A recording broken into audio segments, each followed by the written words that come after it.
प्रेम कुमार। आइए डालते हैं आज के देश विदेश की खबरों पर एक नज़र और ताज़ा खबरों के लिए आप जुड़े रहिए। भारी मात्रा में विदेशी शराब बरामद। खबर सहरसा से है, जहां सौर बाजार थाना पुलिस ने कार्रवाई करते हुए 0 माइल चौक से टियागो कार और मैक्सिमो की मिनी वैन से भारी मात्रा में विदेशी शराब बरामद किया है। इस मामले में सदर एसडीपीओ आलोक कुमार ने बताया कि सौर बाजार थाना पुलिस को गुप्त सूचना मिली थी कि सोनबरसा राज के रास्ते शराब कारोबारी विदेशी शराब की बड़ी खेप लेकर सौर बाजार की तरफ जा रहा है। सूचना के बाद पुलिस ने 0 माइल चौक पर वाहन चेकिंग शुरू की। चेकिंग के दौरान वाहन जब्त करते हुए पुलिस ने विदेशी शराब के कुल 818 बोतल बरामद किया है। मौके से 2 वाहन सहित 5 कारोबारी को भी गिरफ्तार किया गया।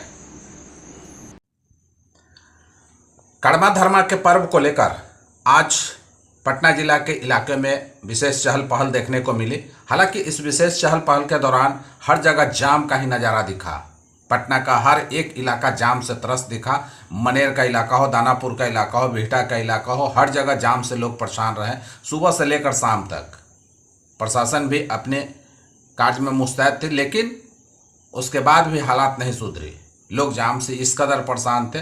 कारण एक ही था, सड़कों पर दुकान लगाने का। सड़कों पर दुकान लगाकर लोग जाम, और दूसरी तरफ ऑटो चालकों की मनमानी। ऑटो चालक जो है सड़क पर ही ऑटो खड़ी कर सवारी को उतारने और बैठाने का कार्य करने लगे, और इस वजह से जाम की स्थिति भयावह हो गई है। गुरैया स्थान का नज़ारा देख लीजिए, मनेर का नज़ारा देखिए, शेरपुर का नज़ारा, हालात भयावह थी। गुरैया स्थान में तो इस कदर जाम थे कि लोग वहाँ टस से मस नहीं हो रहे थे, और अंततः पुलिस बल के द्वारा फिर जाम से लोगों को निजात दिलाया गया। भाई बहन के बीच प्यार व स्नेह का प्रतीक है कर्मा धर्मा पूजा।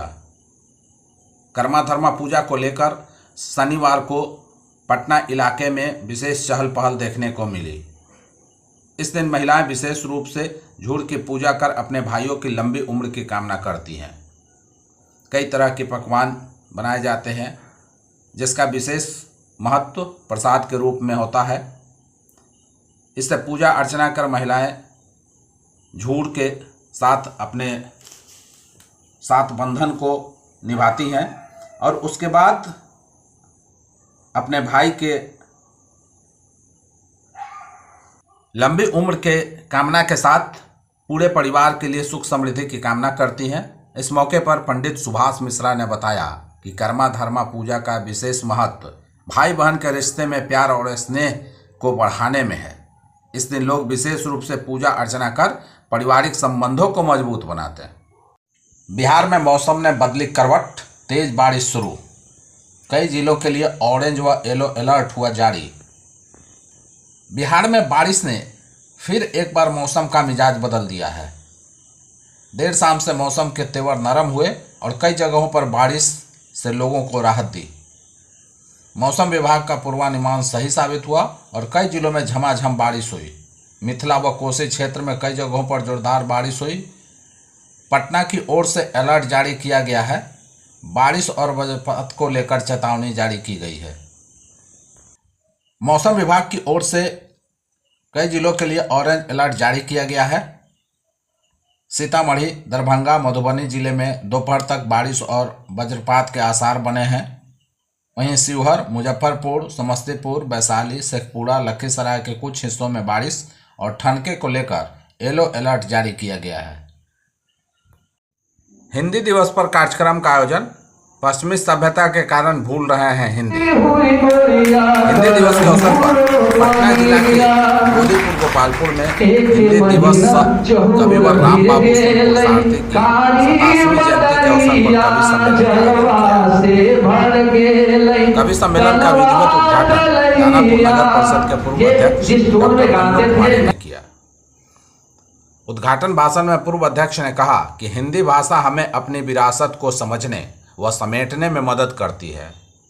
पश्चिमी सभ्यता के कारण हम अपनी मातृभाषा हिंदी को भूलते जा रहे हैं, जिस पर विचार करने की ज़रूरत है, क्योंकि हर भारतीय की शक्ति है हिंदी। इंग्लिश मीडियम ने हमारी मातृभाषा पर कब्जा जमाने की कोशिश कर रही है। वहीं इस कार्यक्रम की अध्यक्षता अनिल कुमार सुमन ने किया। उन्होंने कहा कि हिंदी को बचाने के लिए आज भी लोग संघर्ष कर रहे हैं।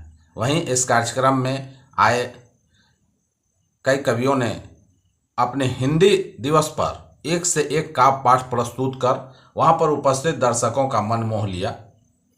मंच का संचालन बबीता दुबे ने किया।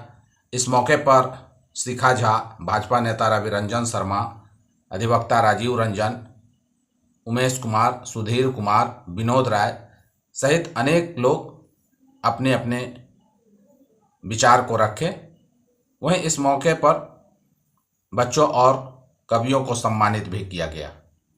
बिहार में हत्या, लूट, अपहरण, डकैती अब हो गई है आम बात। बिहार के पूर्व उप मुख्यमंत्री तेजस्वी यादव इन दिनों आभार यात्रा पर निकले हैं।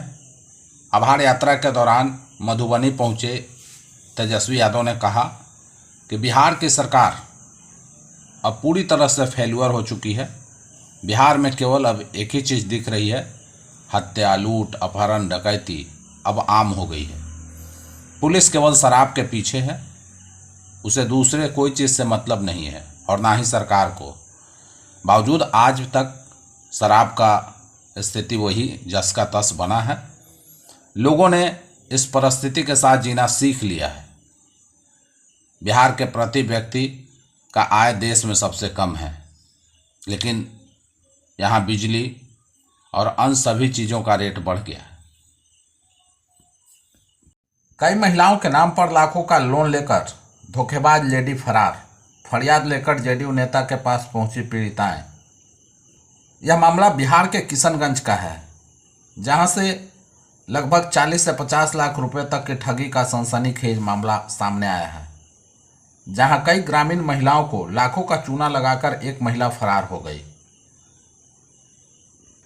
पीड़ित महिलाओं ने बताया कि शमसा बेगम नाम की महिला, जो कि गांव की ही रहने वाली है, उसने प्रधानमंत्री आवास योजना के मरम्मती का रुपया मिलने के नाम पर उन लोगों का आधार कार्ड लिया था, जिसे बाद में लौटा दिया गया।